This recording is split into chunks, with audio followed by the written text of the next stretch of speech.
أعوذ بالله من الشيطان الرجيم. بسم الله الرحمن الرحيم. الحمد لله رب العالمين والصلاة والسلام على أشرف الأنبياء والمرسلين وعلى آله وصحبه أجمعين. رب اشرح لي صدري ويسر لي أمري واحلل عقدة من لساني يفقهوا قولي آمين يا رب العالمين. Kita mulai dengan umum kitab Al-Fatihah. A'udzu billahi minasyaitonir rajim. Bismillahirrahmanirrahim.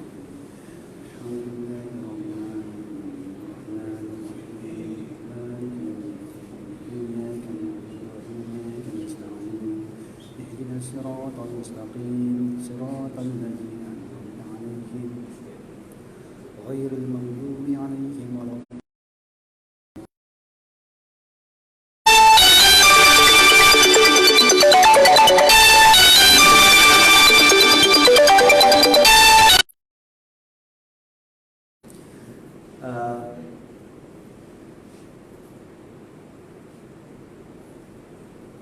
Syukur kita kepada Allah Subhanahu Wa Taala kerana dengan limpahan kurnianya dapat kita bersama pada malam ini untuk kita meneruskan pembacaan kitab Fiqh Manhaj dalam bab muamalat. Kita akan sambung lagi dengan topik perwakilan, wakalah.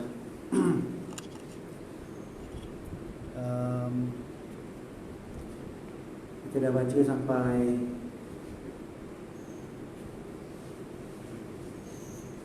percanggahan antara pewakil dan wakil. Adakah tu? Boleh tak dikonfirm balik? Saya pun dah lupa. Betul kan? Tuan saya, buku lain. Buku lain. Okey dah. Saya rasa dekat percanggahan antara pewakil dan wakil, apa akan berlaku kalau kita dah wakilkan, lepas tu kita ada dispute, kita ada disagreement antara pewakil dan juga wakil. Kan kita dah banyak boleh apply kan antara wakil dengan pewakil ni. Sebagai contohnya dalam perniagaan baru yang baru sekarang ni affiliate kan. Affiliate tu dia macam wakil dengan pewakil lah. Affiliate. Dia maksudnya affiliate ni dia jadi wakil tukang jual. Tapi sekarang ni dia tak ada apa bawa barang tu. Kalau tengok yang sistem digital ni, dia semua share dia link je.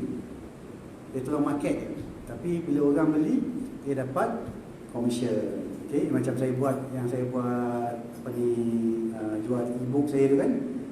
Dia siapa affiliate saya, dia akan dapat komersial. Tapi senanglah kerjanya. Kerjanya senang. Saya pun tak perlu nak market, dia tolong marketkan. So itu adalah contoh kita gunakan perwakilan okey dalam dunia digital sekarang ni, dunia moden sekarang ni.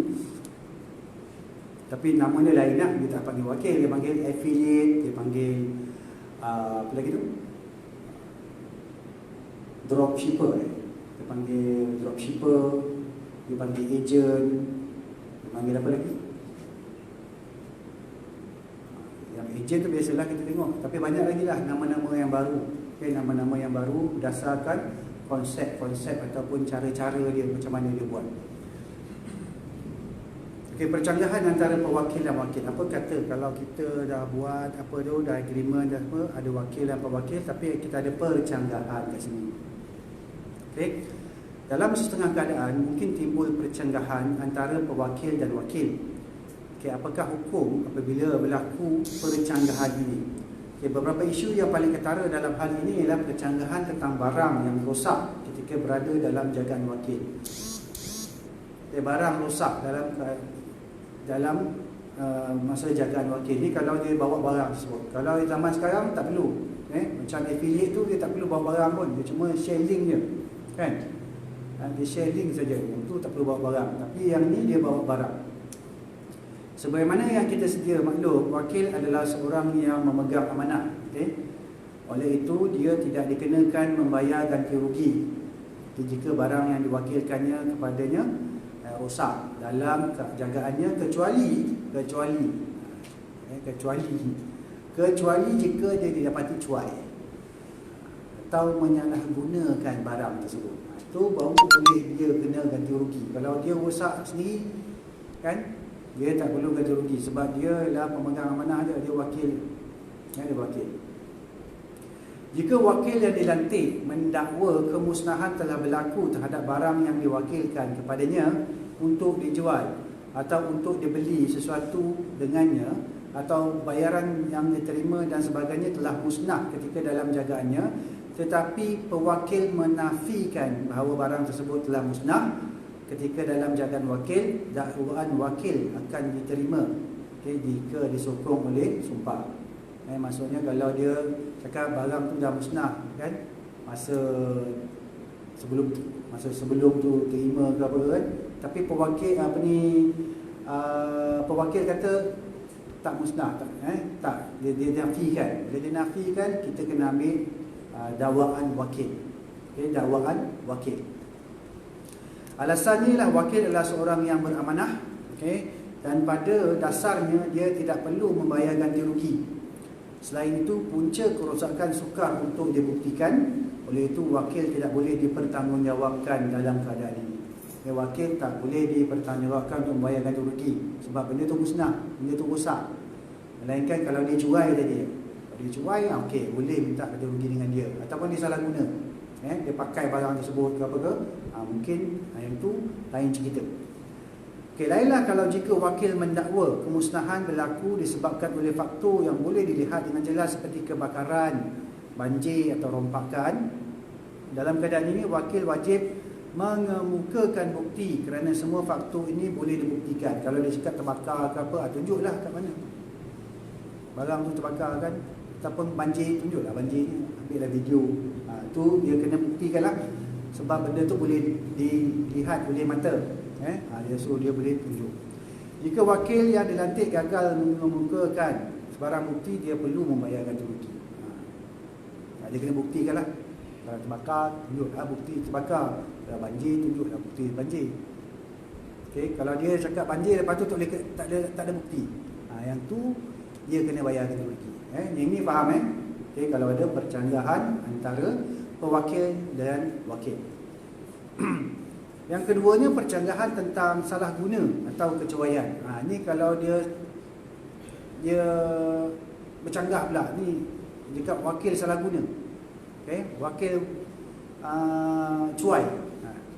Jika kedua-dua pihak, pewakil dan wakil, bersetuju bahawa kemusnahan telah berlaku, dua-dua setuju benda dah rosak, benda dah musnah, tetapi mereka berbeza pendapat sama ada ia telah berlaku, salah laku atau tidak, ada negligent ke tidak dalam kes ni. Macam mana? Contohnya, pewakil mendakwa wakil melanggar syarat-syarat yang ditetapkan. Contoh cuai, cuai menjaga barang, menggunakannya untuk diri sendiri dan sebagainya, yang boleh dianggap salah laku atau kecuaian. Ini wakil dituduhlah macam tu, ini tak jaga betul-betul, dia cakap. Pewakil beritahu kan, wakil tak jaga barang ni betul-betul. Jika wakil menafikannya, pengakuannya diterima jika disokong oleh sumpah. Dia kena sumpah lah. Macam tadi jugalah, dia kena sumpah. Ini kerana pewakil mendakwa sesuatu yang boleh menyebabkan wakil membayar ganti rugi. Sebab dia dakwa untuk membuatkan dia boleh bayar ganti rugi kan. Walau bagaimanapun, keputusan akan sentiasa memihak pada pihak yang menafikan jika disokong oleh sumpah. Dia boleh nafikan dan kena sokong dengan sumpah. Apabila wakil dilantik bersumpah, dia tidak perlu membayar ganti rugi. Senang cerita dalam fiqh ni, senang je, sumpah je, settle dia nafikan dah sumpah. Sebab apa, nanti bila dia dalam sumpah tu, itu dia pula dengan Allah SWT. Ketiga, percanggahan tentang pengurusan. Contohnya, wakil mendakwa dia telah menjual barang yang diwakilkan kepadanya untuk dijual. Dia dah jual barang tu, tapi pewakil menafikan. Cakap mana ada jual, pewakil cakap tak ada jual. Contoh lain ialah wakil berkata, saya telah jual dan saya telah menerima bayaran, tetapi bayaran tersebut musnah. Bayaran tu terbakar ke ataupun hilang ke apa kan. Sementara pewakil pun mendakwa, anda telah jual tetapi anda belum menerima bayaran tersebut. Dah jual tapi belum terima lagi duit.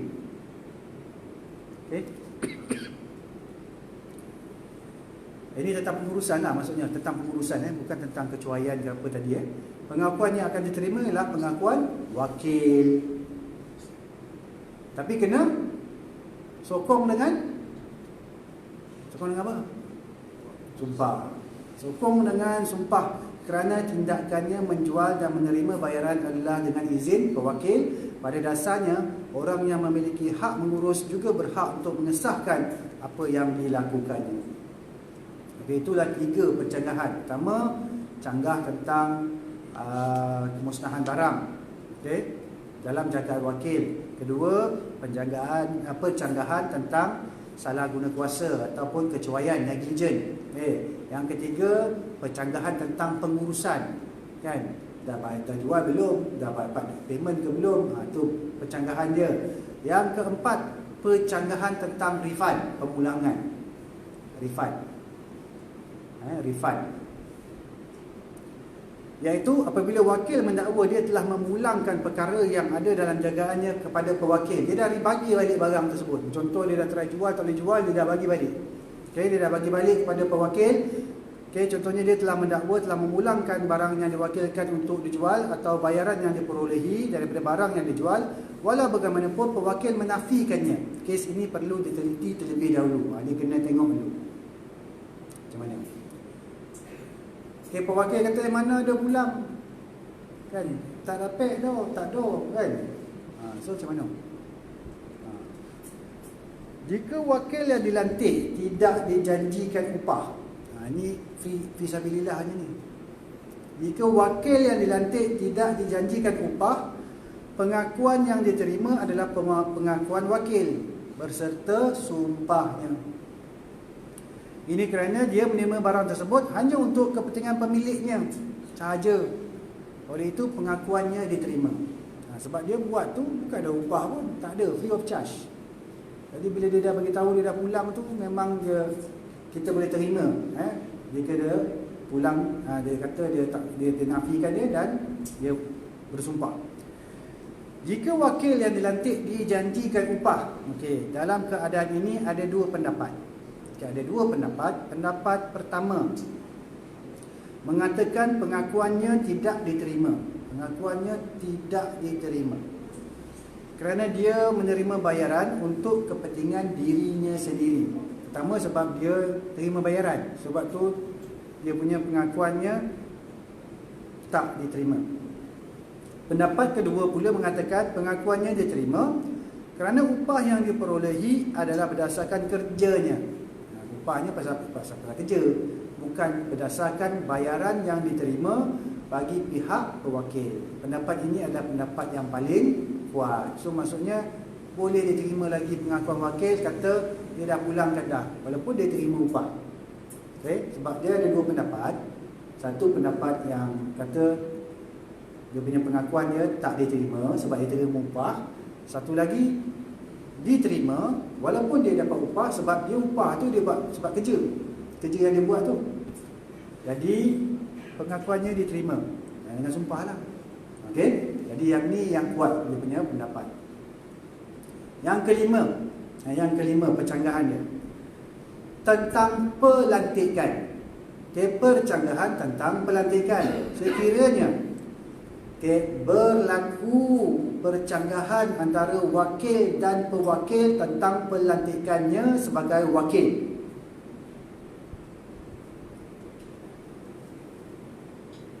Seperti wakil berkata, anda telah melantik saya sebagai wakil untuk urusan ini. Tetapi pewakil pula berkata, saya tidak melantik anda. Maka beberapa perkara perlu dilihat. Ini contohlah ni, kita lantik dia jadi wakil rakyat, contoh. Tiba-tiba dia lompat.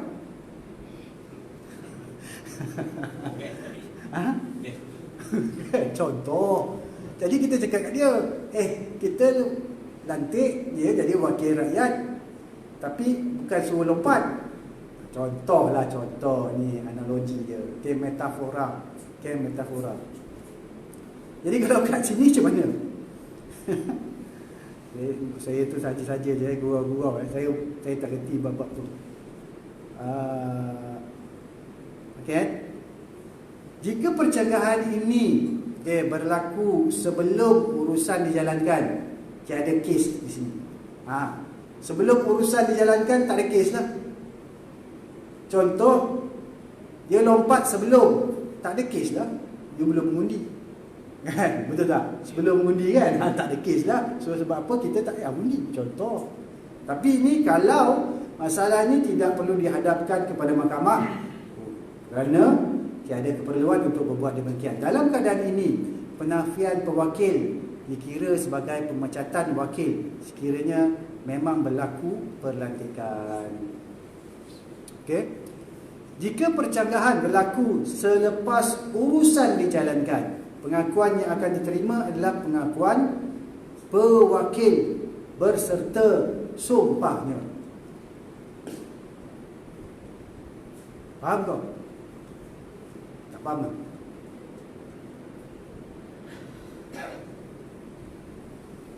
Wakil berserta sumpahnya. Bukan wakil. Bukan wakil.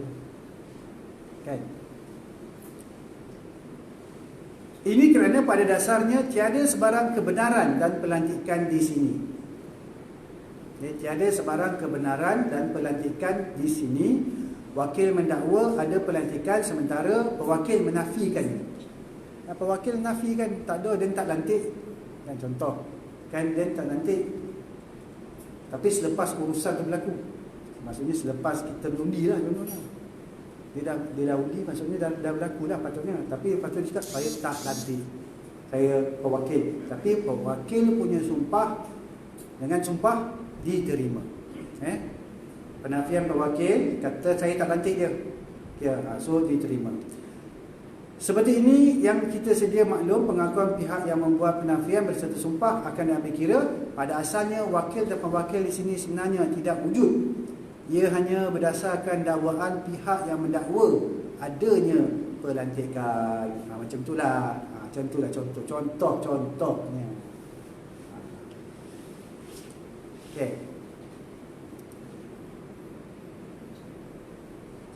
Tapi saya tak pastilah sama ada boleh ke tak kita letak ni dengan konteks ni lah. Konteks wakil rakyat tu kita tak pasti. Ini kena kaji lebih sikit.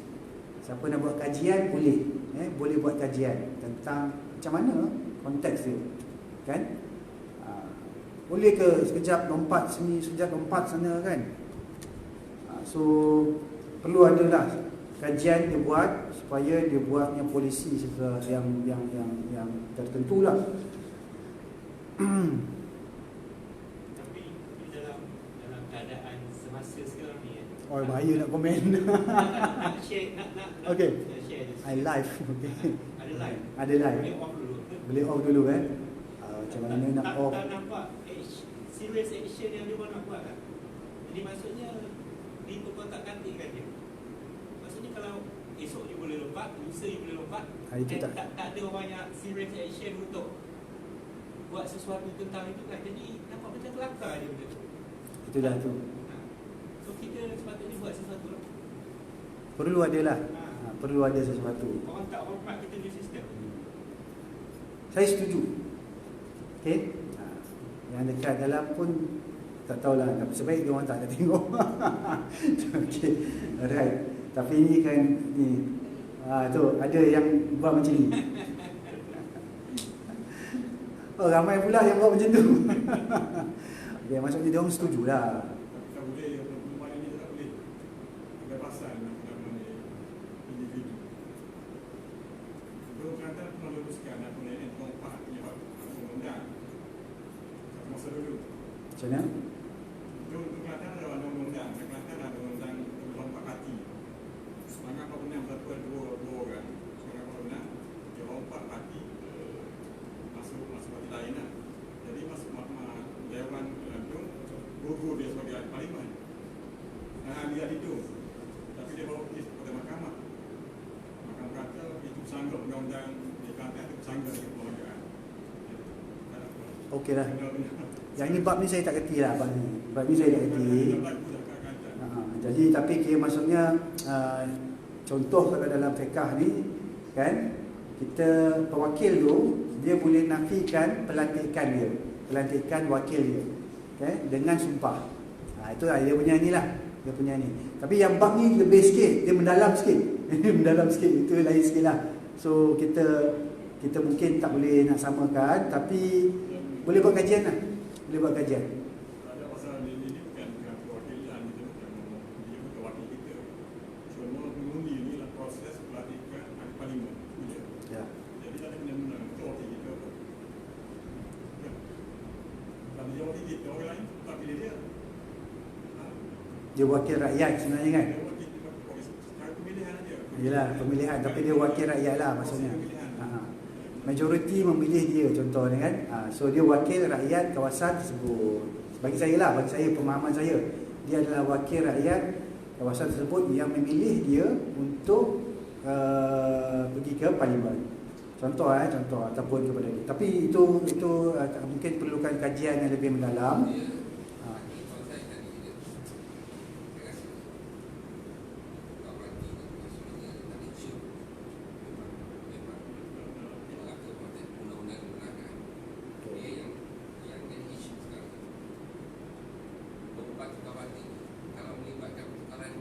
Ya, betul.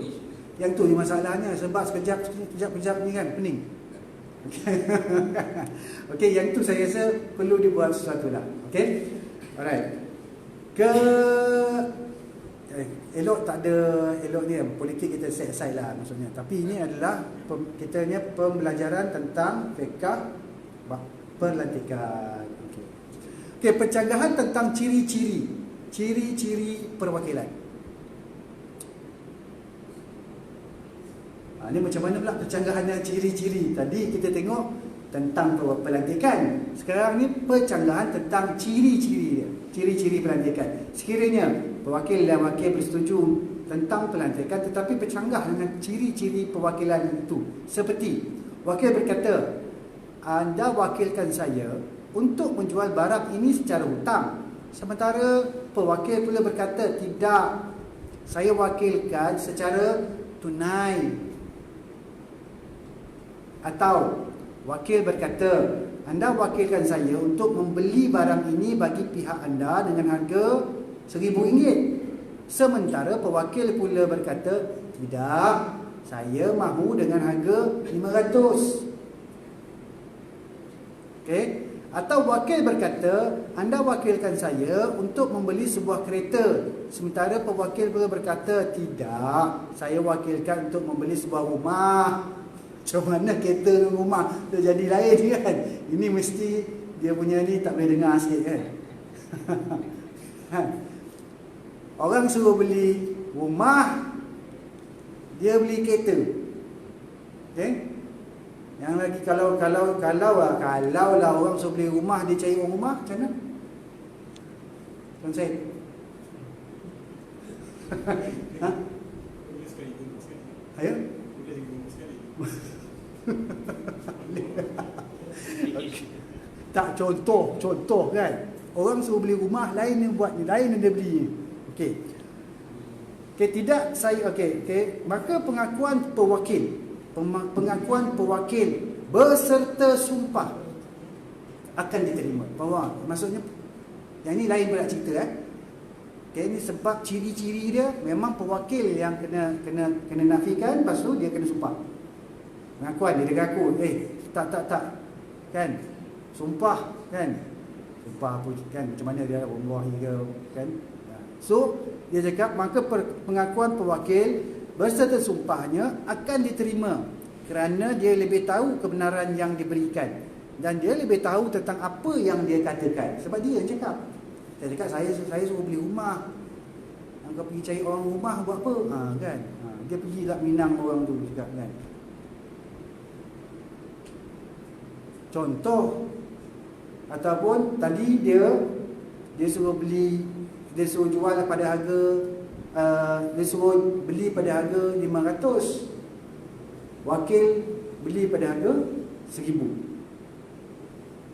Wakil beli pada harga 1,000. Jadi sekarang ni pewakil boleh kata, saya mengaku yang saya kata 500 kan, sekali dengan sumpah kan. Maka pengakuan pewakil adalah diterima sebab dia yang cakap. Dia tahu apa yang dia cakap.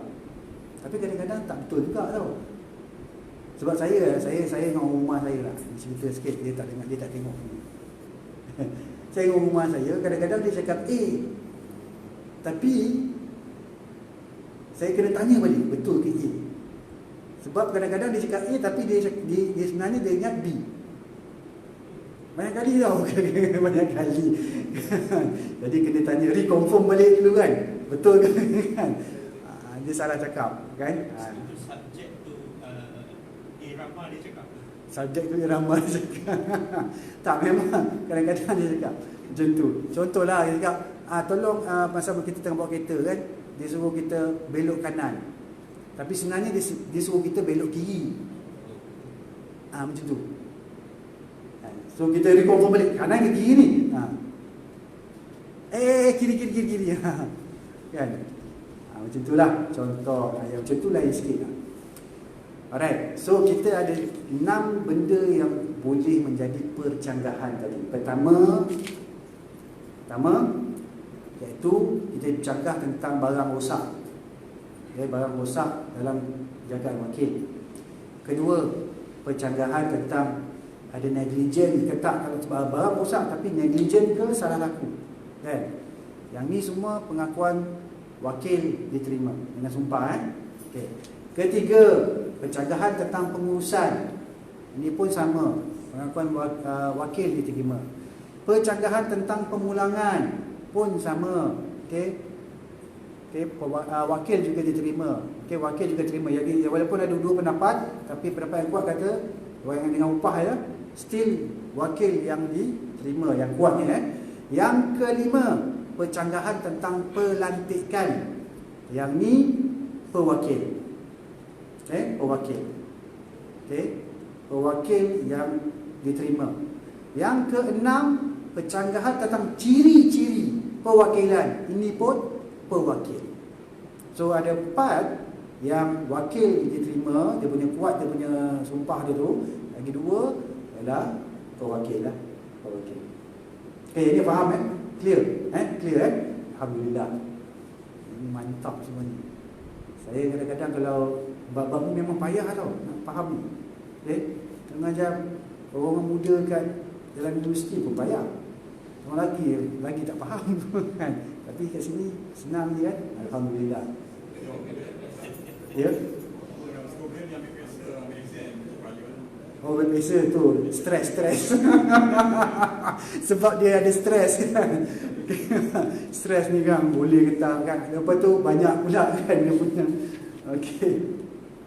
Alright, yang ni subtopik yang terakhir lah untuk bab wakalah. Penamatan kontrak. Macam mana kita nak tamatkan kontrak. Okey. Dia mesti ada, kita buat kontrak macam mana nak tamatkan. Kita buat bisnes macam mana nak tamat, macam mana tertamatnya bisnes tersebut. Buat perkongsian macam mana tamatnya tersebut kan. Jual beli dan jual apa semua macam mana tamatnya jual beli tersebut. So ini macam mana nak tamat kontrak wakalah. Kontrak wakalah akan berakhir melalui beberapa proses seperti berikut. Okey, ada beberapa proses. Okey, ada 4 perkara. Pertama, pembatalan. Pembatalan. Kontrak wakalah adalah kontrak yang bersifat jaiz, iaitu yang boleh diteruskan atau dibatalkan oleh kedua-dua pihak. Maksudnya pewakil boleh batalkan kontrak atau memecat wakil pada bila-bila masa yang dikehendaki. Mungkin kerana dia merasa wakil perlu dipecat demi kepentingannya, ataupun wakil lain perlu dilantik. Wakil boleh pecat bila-bila masa. So kalau you ada bisnes, contohnya you buat ejen macam tu, you boleh pecat ejen you pada bila-bila masa. Ada satu kes yang baru tu yang viral. Ada kes viral baru ni kan? Ya. Melaka. Ya, Melaka. Kedai makan tu. Kedai makan. Kes dia kan viral kat sini pula. Okey. Kes lah, kita tak sebut nama. Kes dia dia ni Insta famous, kita panggil Insta famous kan. Insta famous. Dia jual produk kan apa semualah. So dia pergi kedai, lepas tu tiba-tiba dia kena halau dari kedai tu. Bukan sesiapa lah, ni daripada negara lain, bukan Malaysia Okay, negara lain. So dia pun kena halau, lepas tu dia boleh viralkan, cakap jangan pergi kedai tu, dan lepas tu dia ada buat body shaming dengan satu orang lain. Orang lain yang bukan kedai tu tau, orang lain ni mungkin ada dia apa benda tak dia ni, so dia buat body shaming. Body shaming tu apa tak? Menghina body badan. Okay. So kadang-kadang kita rasa macam gurau apa kan, tak, ini sebenarnya boleh dikenakan tindakan mahkamah dengan denda sebanyak berapa? 2 juta.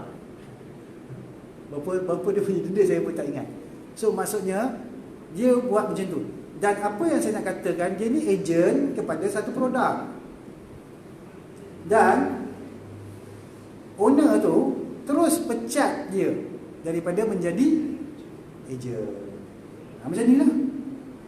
Kan, dia boleh pecat pada bila-bila masa. Sebab apa? Dia takut nanti kalau dia terus jadi dia punya duta tu, dia akan menjejaskan produk dia, kan. So dia boleh pecat bila-bila masa. Samalah ni, okey, ni faham okey, boleh pecat pada bila-bila masa. Okey. Ini kerana pelantikannya sebagai wakil adalah tanda keizinan untuk menguruskan hak miliknya. Oleh itu, dia berhak untuk menarik balik pelantikan ini pada bila-bila masa.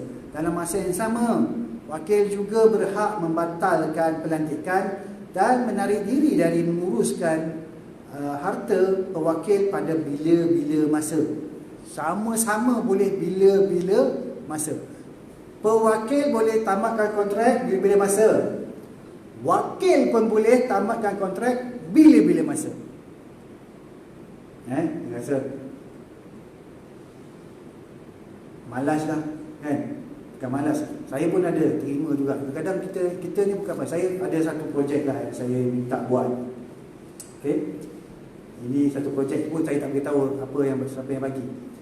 Lepas tu kita contoh pensyarah ni ataupun pakar. Pakar dia tak ada, dia pakar ni cuma memberikan dia punya idea, buah fikiran, ataupun dia bagi ceramah ke apa, itu pakar. Itu kerja dia. Okay? Lepas tu dalam projek tu kita nak buat ni, dia minta pula kita cari pula orang nak cari dia punya peserta dia lah apa semua, kan? Lepas tu saya pun cakap, okey, kalau patutnya nak cari peserta ke apa, biarlah yang jabatan sendiri kena buat. Yang pakar-pakar ni, kita ada pakar, kita cari ustaz-ustaz dan pakar-pakar dalam pengurusan harta.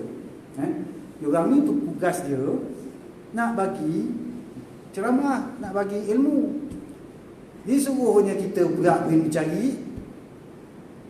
Kita sebenarnya, contohnya macam kita ni adalah wakil, kita boleh tamatkan kontrak, belum start pun lagi kontrak tersebut. Terus saya cakap, kalau nak ni minta kita buat juga, kita tarik ni. Sebab apa? Kita dah kena banyak kerja lain, kan? Ini kan patutnya itu boleh dibuatkan oleh orang lain. So kita boleh tamatkan kontrak kita. Kalau kita wakil, kita boleh tamatkan kontrak itu pada bila masa.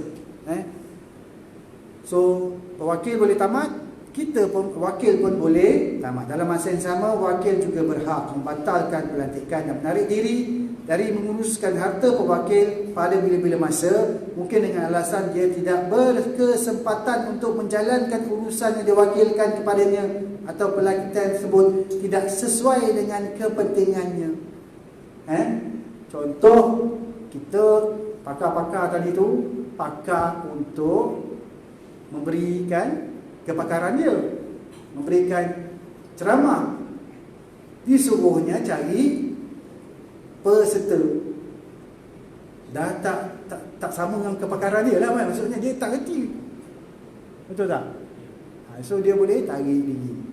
Kita sendiri yang tahu, kan? Kita sendiri yang tahu kemampuan kita, kan? Kemampuan kita boleh buat ke tak, kan? Kita nak buat macam mana apa semua, kan? Tu saya pun lagi satu, sebab saya punya tim tu semua ustaz-ustaz. Kita minta dia, contoh saya tim leader, kan, saya minta dia tolong cari 30 orang Agak-agak dia boleh buat. Boleh buat cari 30 orang. Kan?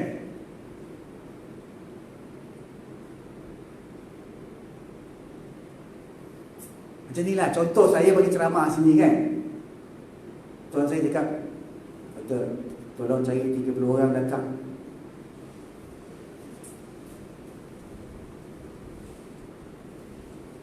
Saya surrender kan, saya surrender lah kan.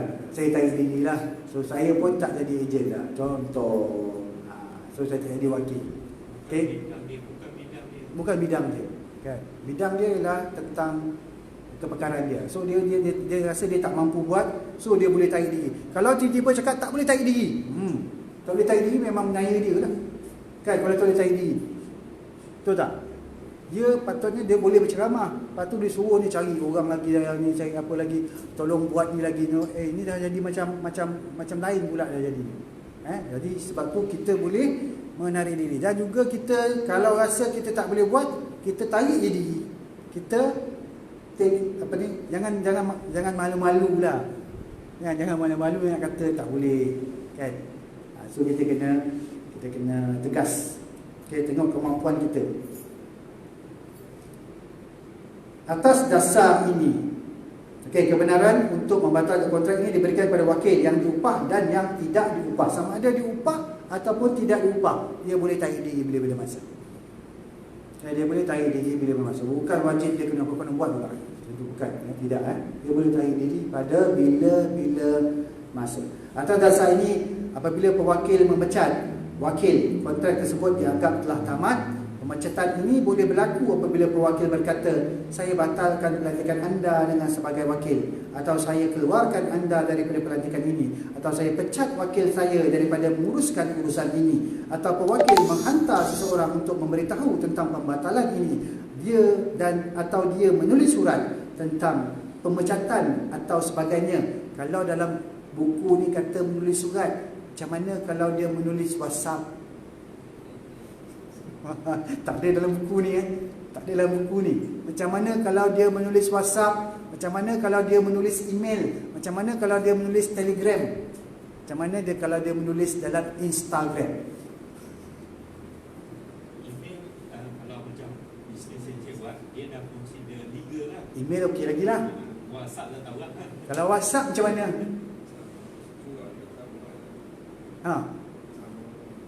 Sama.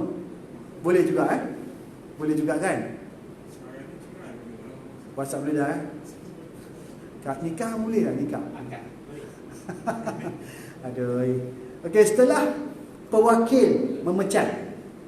Setelah pewakil memecat wakilnya, pemecatan tersebut berkuat kuasa serta merta dan wakil tidak lagi diberi kebenaran untuk menguruskan perkara yang diwakilkan sebelum ini.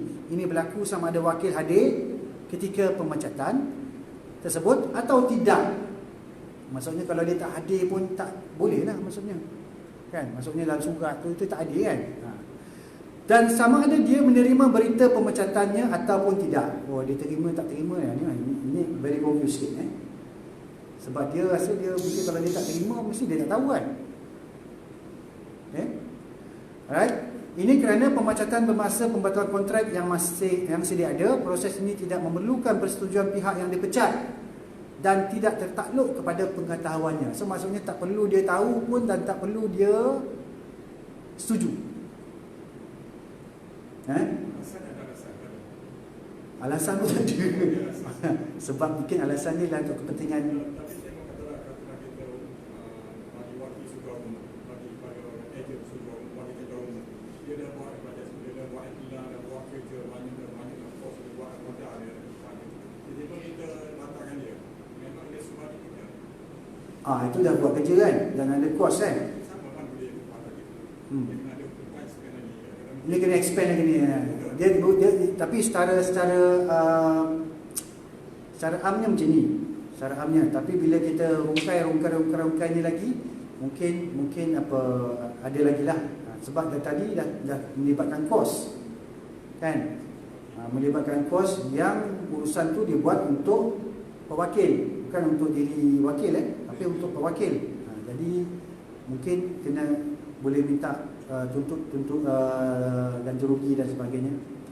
Demikian juga wakil sendiri melucutkan pelantikannya. Contohnya wakil berkata, saya lucutkan diri saya daripada pelantikan ini. Macam saya hantar email tadi saya hantar email saya kalau saya masih kumpulan ni masih kena buat apa yang seperti yang diminta, kan, kami dengan ini menarik diri, kan. Jadi macam ni lah juga, betul tak? Itu ada alasan. Ha? Ada alasan. Mana alasan tu dia sebut ada lain daripada alasan. Boleh kena diri. Memang betul lah. Tapi kalau dah sebut kan dia wakil betul cari boleh. Tak, ni wakil yang tarik diri. Iyalah wakil lagi tengok. Wakil yang tarik diri. Wakil tarik diri boleh masa, boleh dia boleh masa. Sama juga kalau kau wakil dia bagi dia bagi buat bagi yang sama ni. Tengok ada yang investasi kan. Kalau kau wakil nanti wakil dia bagi mungkin bagi initial Capital apa semua. Yang ini kena tengok dia punya case by case, kan. Lepas tu kontrak tu kena spesifik lah, kena specify dia. Kita ambil yang kontrak yang senang-senang lah, yang senang-senang mungkin jual barang ke apa ke, kan, macam tu mungkin senang sikit lah. Dia suruh pulangkan je barang, okey, letak, dah tak nak buat, macam tu lah, kan. Tapi saya awal-awal lagi sebelum saya buat, okay, saya cuma buat kata kerja je. Lepas tu tiba-tiba tengok macam-macam dia minta, kan. Dan macam kita pula jadi dia punya apa ni, kan. So kita sebagai penceramah lain, okay, kita sebagai penceramah, kan. isu pasal ada di luar skop nyasar. Ya. Tapi kadang-kadang dia orang tak fikir. Tak fikir. Tapi yang ni bukannya dia tak ada kontrak macam kita biasa ada kontrak lah. Saya ni macam dalam masa kerja, kan. So nak minta tolong, contohnya nak minta tolong pakar-pakar ni bagi talk apa semua. Itulah dia, maksudnya itu dia akan bagi talk. Tiba-tiba dia minta lagi, kan. Dia setkan pula KPI ni sebab apa? Dia punya KPI itu sebenarnya adalah itu. Okay? KPI jabatan itu adalah itu. Tapi tak bolehlah suruh penceramah pula yang kena buat. Kenalah orang dalam jabatan tu yang buat, kan. Okay. Yang seterusnya ialah kontrak wakil juga akan tamat apabila salah satu pihak meninggal dunia. Bukan. Salah. Demikian juga dah lompat dah ni sebab masa dah hampir tamat lagi seminit. Demikian juga jika wakil sendiri melucutkan pelantikannya, contohnya tadi saya lucutkan diri saya dari pelantikan ini, atau saya serahkan semula pelantikan ini dan sebagainya. Dalam keadaan ini pelantikan tersebut akan terlucut serta merta walaupun pak wakil tidak hadir ketika itu atau tidak tahu mengenainya. Okey. Dah tinggal seminit lagi, tapi kita ada lagi 4, so kita sambung minggu hadapan lah, insya-Allah. Ada soalan tak sebelum ni? Tapi yang poin kedua, salah satu pihak hilang kelayakan. Ini contoh seorang meninggal ke, okey? Contoh seorang bankrupt ke apa, kan? Yang ketiga, perkara yang diwakilkan tidak menjadi milik pewakil lagi atau bukan di bawah jagaannya lagi. Barang tu tiba-tiba dah jual. So habislah kontrak sebab dia bukan lagi pewakil. Owner, dia bukan owner lagi. Okay. Yang keempat, perkara yang diwakilkan selesai dilaksanakan. Dah selesai. Kalau dah selesai, tamat. Okay. So sebenarnya dah habis tadi, tak payah baca, kan. Kan? So minggu yang seterusnya, ni bab 42, bab paksaan ikrar. Ikrar, paksa. Bab paksa.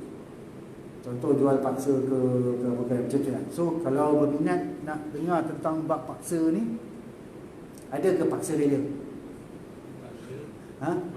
Ada saja. Okey. Contoh paksa. Tapi kalau dalam kita bekerja ni kadang-kadang banyak juga kena paksa. Sebab kita dah agree untuk Kita punya. Tapi kadang-kadang ada benda yang bukan dalam skop kita pun dipaksa untuk buat. So itu adalah contoh-contohnya. So ada soalan tak tuan? Sebelum ni kita ni ada seminit 2 minit. Cerita sikit yang konsep affiliate tu dalam Affiliate. transaction tu daripada Okey, saya cerita yang saya pakai ni. Yang saya pakai adalah OnPay. OnPay. Satu syarikat di Langkawi. Syarikat Senambahan lah. Dia punya sistem, dia ada kita jual sendiri direct, dia ada affiliate. Okey. Yang kita jual sendiri tu kita ada staff ke apa ke lah, boleh lah staff kita orang jual apa semua. Kedua affiliate, ketiga dropship, keempat distributor. So ada 4 sistem lah. Okey, saya cerita tentang affiliate dia. Affiliate ni sesuai kalau kita jual barang-barang digital, boleh juga jual untuk barang fizikal. Boleh juga. Dia macam dropship juga, tapi dropship punya yang sistem yang dia buat lebih komprehensif lah berbanding affiliate ni. Affiliate ni lebih sesuai untuk barang digital. Okay, contoh barang digital, software, e-book, apa lagi? Software, e-book lah, lagi apa lagi yang barang digital? Prepaid card boleh tak? Prepaid card Prepaid card. boleh tak? Prepaid card macam mana? Telefon ustaz tak cukup kredit, saya masuk RM20 online. Nampak? Dia beli prepaid card. Boleh. Contoh macam prepaid card ke apa ke, semua pun janji dia digital. Kan senang sikit. So, apa yang dibuat ialah dia akan ada satu sistem di mana ejen boleh jadi affiliate. Ejen-ejen ni siapa-siapa yang nak jual barang tersebut lah. Cara dia nak jual, cuma dia akan beri link. Dia akan beri link, contohnya saya kan jual e-book saham kan. E-book saham, lepas tu /01. 01 tu nombor ejen tu. Nombor ejen tu. 02 ejen nombor B pula. 03, tapi dia punya link dia ada sendirilah. Okey. Tapi kalau dia tak copy betul-betul, dia tak letak 01 tu, tu sebenarnya link untuk syarikat lah. Untuk owner lah, owner. OnPay dah siap bagi. Tapi kita kena buat lah dalam tu untuk produk tersebut. Ini nanti dia akan keluarkan link. So ejen akan dapat link, ejen copy je link tu, paste kat WhatsApp dia hantar. Bila orang klik, orang tu punya panggil IP, address IP tu akan disimpan selama 20 hari. So hari tu dia klik, dia tak beli. Mungkin 3-4 hari lepas tu dia beli. Terus affiliate akan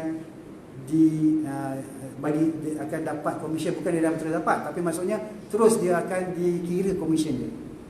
Walaupun orang tu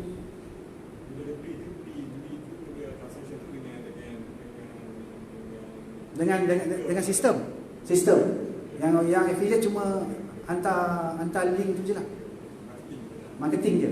So contoh macam saya, yang macam e-book saya tu, saya jual 100 kan. 3 e-book dengan ada 11 video dan 11 bonus. Total value 700 lebih lah, ke 800 value. Total value, sebab video satu RM50, campur semua 800. Tapi saya jual 100. Saya jual 100 untuk 3 e-book. 3 e-book. Dan saya bagi komisen ke ejen RM30. Okey lah kan? Betul tak? Sebab saya pun tak nak lah untung banyak sangat kan. So sebab ejen yang tolong jual ni. Ejen yang tolong jual. Apa yang saya buat, saya sahkan dia. Sah. Bila saya dapat dalam sistem tu, dia akan masuk kat situ, dia punya slip bank in tu. So saya dapat ada slip bank in, sahkan. Tengok ni ada slip, sahkan. Kalau yang ni belum buat bayaran, saya tak sahkan lah. So bila saya sahkan, satu email akan dihantar kepada pembeli. Dalam tu kita bagi tahu lah cara nak dalam tu download e-book tu apa semua, mana link videonya apa semua dalam tu lah. So kita tengah sah lah. So kerjanya macam tu lah. Itu kalau digital business. So e-book okey lah, bagus untuk e-book tu. Macam mana? Tahu? Setiap orang tahu. Berapa dia jual kita tahu. Sebab kita kena bayar kat dia. Tak, kita kena bayar.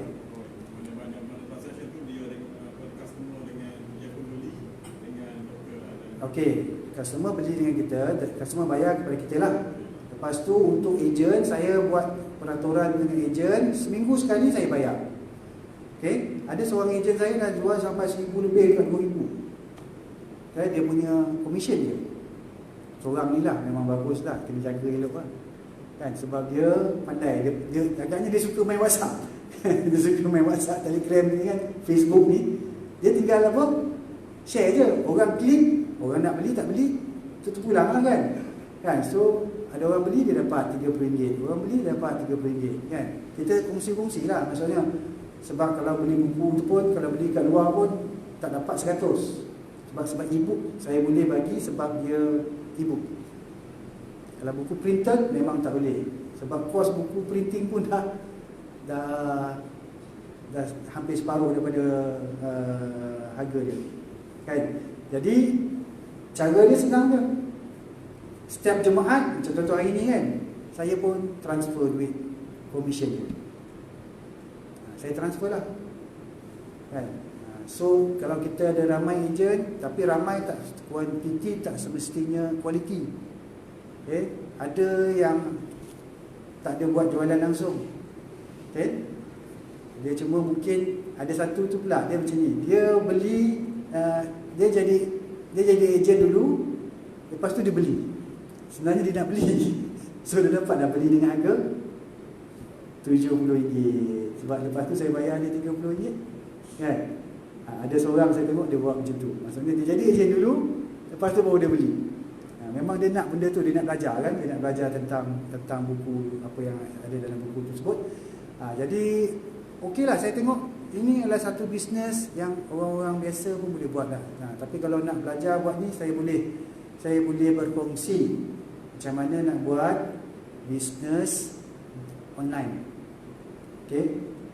Kalau nak menulis buku, contohnya nak menulis buku simple-simple pun boleh. Kan?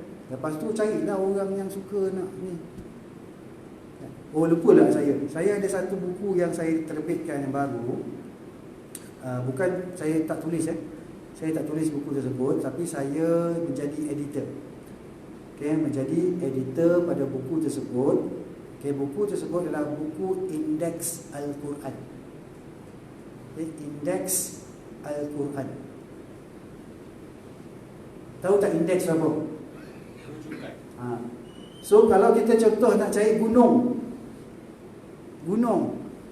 kat mana gunung tu kan? So dia bagi tahu lah ayat apa, ayat surah apa, ayat apa ni tentang gunung. Kalau tentang laut, okey, laut L kan. So dia kan indeksnya ikut A, B, C, D. Ditulis oleh seorang bekas pensyarah di Universiti ITM. Okey, ditulis oleh pensyarah tersebut. Dia mengambil masa 6 tahun untuk buat indeks tersebut. 6 tahun dia buat. Saya mengambil masa 2 tahun untuk memastikan dia dapat dicetak. Total 8 tahun. Itu pun mungkin ada lagi jugalah kita tak nampak kan. Dah tak boleh tahan lah ni. Saya dah 2 tahun. Saya 2 tahun saya pegang tu kan. Rasa macam nak apa?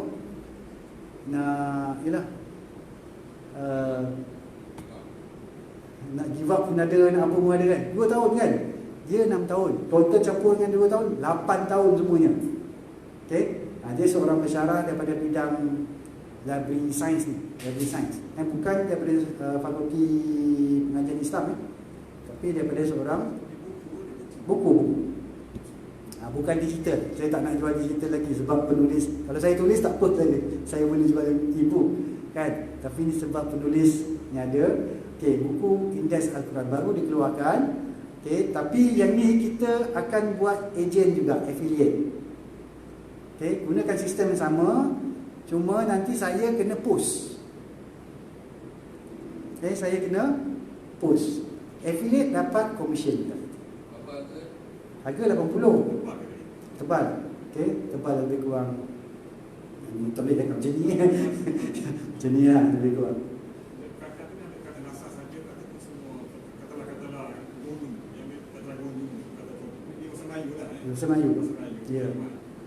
Gunung tu, mana dia akan lihat kita cek gunung, semua keluar pegunungan, semua ataupun gunung. Tak, dia cakap gunung, gunung je lah.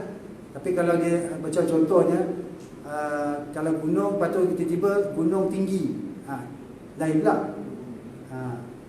So lain pula dia punya ni, dia akan ikut kepada ni. So start pada gunung, lepas tu gunung tinggi ke, gunung rendah ke, contoh. Macam tu lah, dia buat macam tu. So harga 80, tapi saya tengah fikirlah macam mana saya nak ni, sebab saya nak post pun mungkin harga post saya belum dapat tahu harga post berapa, nak bagi timbang kat biaya post berapa. Lepas tu saya nak bagi commission kepada affiliate juga yang tukang jual. So kita kongsi-kongsi lah supaya benda ni dapat diperluaskan kan, projek ni. Dan kita saya masa tu saya telah menggajikan 5 orang untuk buat benda ni masa ni, 2 tahun tu 5 orang saya gajikan untuk bantu saya, okay? Menyiapkan buku ni. Jadi kos dia memang besar lah, kos dia. Cuma sekarang ni kita nak perluaskan dia, kalau boleh seantara Malaysia lah. Tapi saya perlukan affiliate lah kan, saya perlukan affiliate. Okay, kerja affiliate apa? Ada link, hantar kat geng-geng kan. Ada link link you akan dapat link tu, ni hantar. Okay, dengan itu saya sudahi. Wabillahi taufiq wal hidayah. Wassalamualaikum warahmatullahi wabarakatuh.